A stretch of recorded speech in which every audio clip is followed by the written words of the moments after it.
Hi, I am John Landreth. I am an incomplete tetraplegic. I live in Miramar in Wellington. As an incomplete tetraplegic, things keep changing, not always for the better. I work as an actor. What I love about acting, the ability to make people laugh or cry. It's hard to explain the feeling I get from it, but it's a very powerful feeling of goodness that I get, that I'm able to actually bring joy in a number of ways to people. Spinal Destination is a story about a young woman who is admitted to a spinal unit. This advocates for disability because it shows that a tetraplegic can act in a show. It also highlights hurdles that we have to overcome on a daily basis. And it highlights that we are no different than able-bodied people. We enjoy the same things that able-bodied people do. We eat, we drink, we're no different. We just sit in a chair.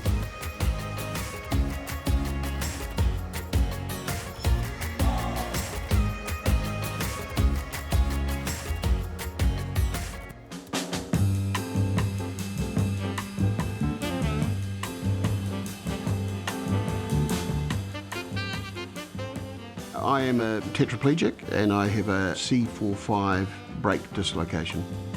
C4-5 is quite high. It affects my limbs, my legs, my hands. To get around, I need a power chair. I endeavour to do as much as I was when I was able-bodied, so I try and get out in the community. I still act. Perfectly natural. I work as an actor. And I do anything from theatre through to TV, film, and voice work. I have always been an actor since I was a kid. What's the problem? I knew there was something about you, I just couldn't pick it. Where's my sister? No, I told you everything I know this morning. Liar! I'll ask you one more time. What the hell have you done to my sister? I kind of think where I was at prior to my accident, I was poised to get possibly quite a bit more work. There was certainly a bit of a swell around my name, and I was doing well in theatre, which helps in all formats, TV and film as well. So yeah, bittersweet.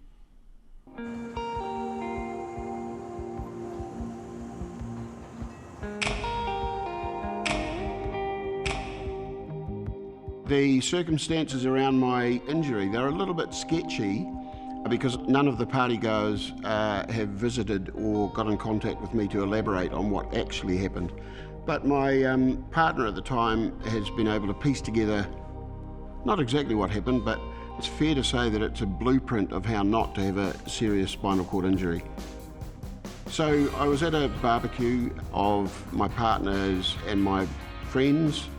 My partner and her two girls left, however I decided to stay and kick on. It would be fair to say I was fairly intoxicated, as were most of the people that were left. And I fell, and that was it. It was as innocuous as that. The partygoers that were there then, instead of ringing the ambulance at that stage, the partygoers then picked me up, brought me inside, put me on a couch and had a few more drinks. When the party was over, 5 guys picked me up and took me down the stairs, put me in the back of a ute, twisting my neck to put me into the recovery position. I was driven to the owner's place and left to sleep it off for several hours, maybe 5 or 6 hours. After which time one of the guys came out to check on me and realised that there was something very wrong. Obviously the ambulance was then rung, but by that stage I had a C4-5 fractured dislocation, so everything below had let go. I was very anxious at that stage because I couldn't move. My right thigh, because I was lying motionless on it for 5 to 6 hours. So that was about 3 times the size it should be. And a lot of that material was coursing through my kidneys. So I had acute kidney failure. I guess my body had said, look, I've kept you alive this long, and I had a heart attack. I was resuscitated after about 2 to 4 minutes, and I was in ICU for 4 weeks before I got down to Burwood for a 7-month rehabilitation. I played rugby throughout my life until mid-20s, and I think the number of collisions that I had would have resulted in the issue I had with my neck, which I didn't realise until the break. So what I have was DISH, which is when several of my vertebrae in my neck fused, and the surgeon suggested that when I fell and lurched forward, there was nowhere for the impact to spread, so it went to the point of most flexibility and dislocated, or that was his supposition. The time in ICU, everything was new. I was looking at the ceiling a lot, of course, but I remember having some extremely caring nursing staff, but it was a mixture of, wow, this has happened, I'm a tetraplegic, some very dark thoughts, and really contemplating what life was going to look like in the future. The friends pushed me through. I had a tremendous following of friends and an outpour of love from people in New Zealand and overseas. The messages that were left were humbling, and you know, I realised obviously I'd touched a lot of people throughout my life. The fact that my friends have never contacted me since that night does bewilder me, and you know, I do still sometimes think, what if I'd just been stabilised and not moved? Would that have had any impact on the level of movement that I have now? And that does crop up sometimes.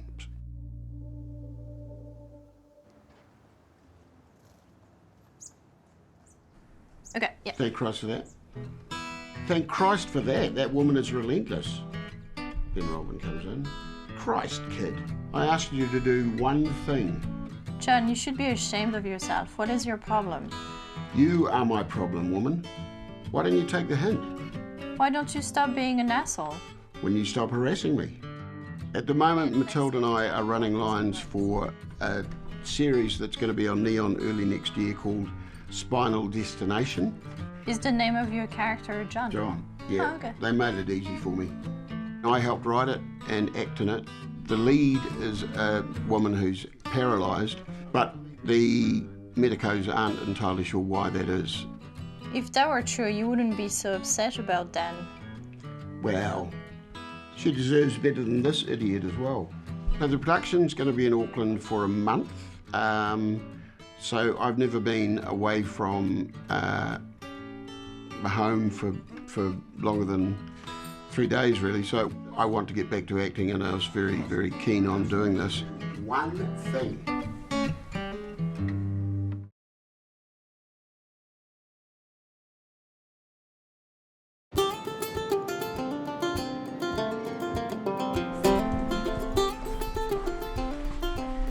Hey, John. Hi, Matilda. How are you?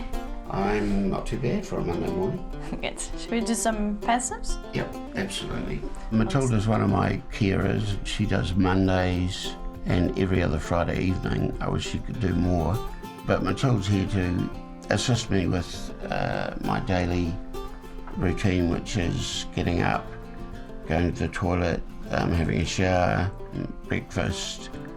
The mornings can be quite a job in so much as going to the gym or the pool.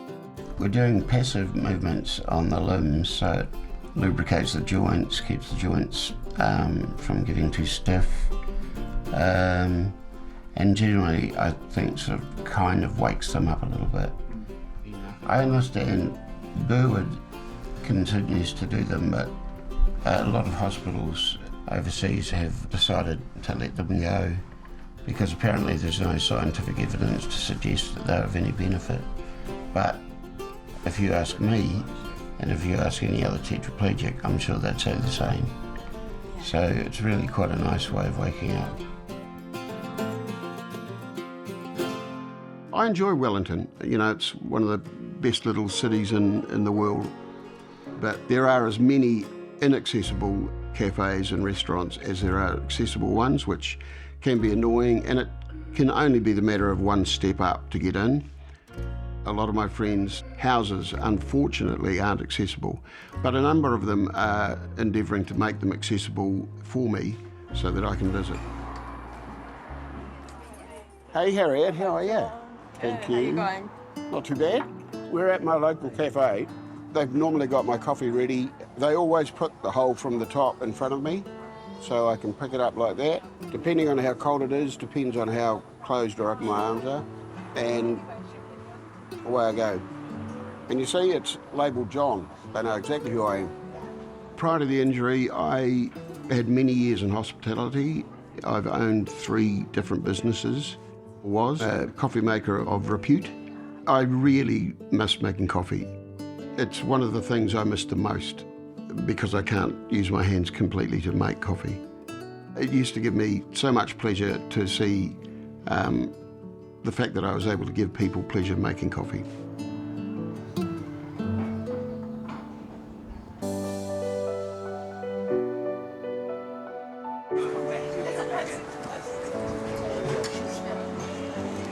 This is the biggest role I've had since the accident. To be able to make people laugh or cry, as I was able to do as an able-bodied person, to be able to do that again, you know, it just means that you're still able to do things that brought you joy and brought others joy prior to the accident. I think when he turned up, there was always a little bit of a question mark around how it would go. It was his first job after his accident. So we were really prepared to pivot as and when needed, depending on how it was going to be for him, and to support him as much as possible. But as soon as I met him in person and he showed me his wicked sense of humour, I knew that it was just going to be fun. That blue looks really nice on you, by the way. Brings out the colour of royalty. There's certainly a couple of key scenes that draw from John's experience. For some reason, they all involve poo, which is incredibly funny on the page, and then even funnier filming those scenes. John has just been incredibly generous with his stories and personal things that have happened to him, and I just think it's amazing how brave he is to offer that up to us. Selfie. 17 Delta, take 3.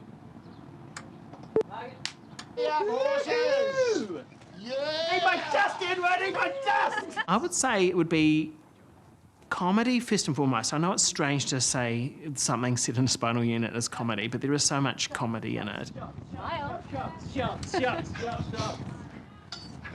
John! Hey. Battery's dead. Are you kidding? Sorry. She was pub crawl leper. We're not giving up. Oh, Carly, are we pleased to see you, man? Tessa called me and said Edward needed help. What are you all doing here?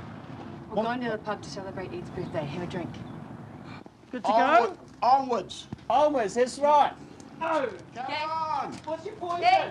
Happy birthday. Sing that, it's copyrighted. Spinal Destination is a story about a young woman who is admitted to a spinal unit with an unknown illness that has left her paralysed from the legs down. Your lab results show us that there's nothing wrong with you.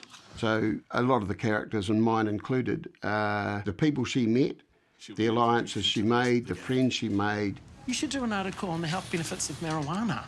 And the shenanigans that you could get up to in a spinal unit. What happened in a spinal unit is Spinal Destination.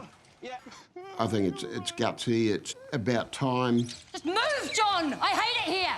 You're right, it's awful, but that's life. A constant stream of shit moments with occasional spells of relief.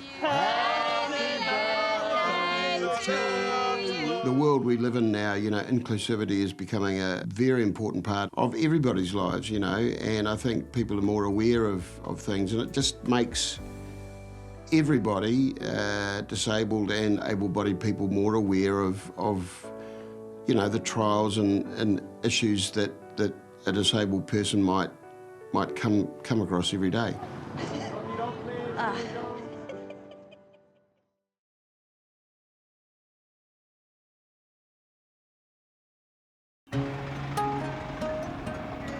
Hydrotherapy I do with Matilda on Mondays. That's at the Kilburnie Aquatic Centre. So hydrotherapy involves myself and Matilda getting into the pool. Able-bodied people to look at somebody in a chair and go, that's comfortable. That's not the case. It can be quite uncomfortable, sometimes quite painful. So when you're suspended in water, you're not pushing against anything, you're not sitting on a chair. So in that sense, the feeling of weightlessness can be quite relaxing. We normally spend about 40 to 45 minutes in the pool. We normally do stretches on the side of the pool. Wheelchair users, always in a sitting position, and the body's not really designed to be in a sitting position all the time. So your hip flexors, your lower back, if they can be stretched out, that's great. It's hard work. We can do backstroke with the noodles if you want. Okay. Matilda's the only carer that I've got that is able to actually take me to the therapeutic pool. Shall I try floating? Yeah.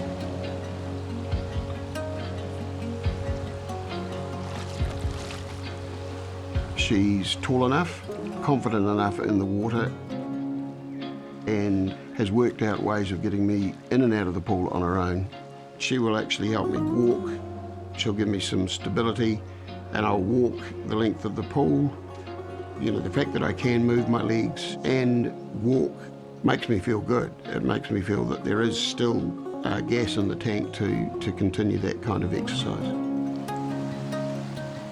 So yeah, a lot of it is to exercise the limbs, free them up. It's quite good for cardiovascular, very, very fatiguing. Yeah, so, I'll have a good night's sleep tonight, without a doubt.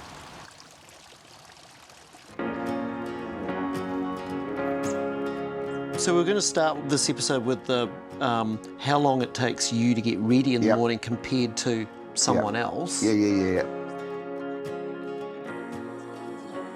The show has a working title of I'm Standing, and it's basically about me, John, who happens to find himself in a situation where he's running for mayor. He is standing for mayor to highlight inaccessibility, but also underneath that there's a story of him being a little bit more risque or Robin Hood-like. So he's, I don't want to tell you too much, but it's very funny. I think it started because we kept just capturing these moments. Originally we were writing some songs together, so we've been playing a lot of, I bring the guitar over a lot, we do that side of things. We're trying to write a song based on all these moments, and some of it was scraping all the Facebook comments. And as you said, that's right. People who live 10 kilometres away who've never come to visit John, old friends, saying how inspiring he is, but they've never come to visit. So we're trying to turn that into a song. I've known him for about 20 or 30 years. He's a great musician. We would play music together. But since my injury, he's become closer to me than ever before, I think. We were trying, through music or through a song, sing to people about inaccessibility. And the more we tried to do that, the more we realised that the way to go about it was to write a series, because there was much more than you can fit into a song. Like made him a bit of a, not a vigilante as such, but someone who's a savvy worker. Using whatever means possible on behalf of the vulnerable, the disabled, people in the community. And then what a great role that might be advancing into a mayoral election and using all his nous. It's trying to mix comedy with the visual realisation for a viewer that is a hurdle that I have to go to every day or on a number of occasions. So there's one there that I'd have no hope in hell of getting into. Yeah. Well, when John had his accident, it was a shock, especially the extent of it. And then it came out the nature of the accident, the fact that people hadn't sort of helped from him in time and that sort of thing. So it was really upsetting for his friends. Really about staying in touch with him and spend time with him. So I try and come and see him every week. Started off playing guitar each week because singing's really good for his development, but also, and then we got into the script writing, so we try to go back and forth between the two. What's really helpful for the writing, because we want the right sort of situations and things to point out, and some stuff we can be trying to, that your character can be trying to expose.